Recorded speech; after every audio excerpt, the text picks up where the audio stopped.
కోర్టులు మనకు చుట్టాలు కాకుండా పోయినాయి. కోర్టులు అగ్రకులాల చుట్టాలైనవి, రెడ్డిల చుట్టాలైనవి. కులగణన జరిగింది.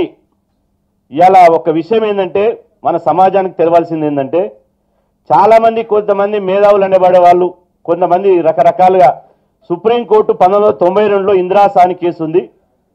ఆ ఇందిరాసాని కేసు ప్రకారం 50% రిజర్వేషన్ దాటొద్దని ఒక ఆయన అంటాడు.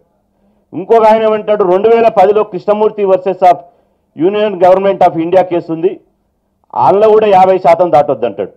ఇంకొక ఆయన 2021లో Vikas Rao Gawali versus of Maharashtra case ఉంది, అది కూడా 50% రిజర్వేషన్ దాటొద్దన్నది.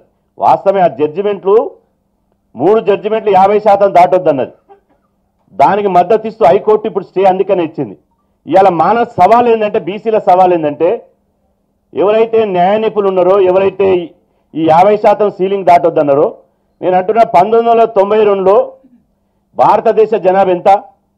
70 కోట్లు. 70 కోట్లు. ఇప్పుడు 2025లో భారతదేశ జనాభా ఎంత?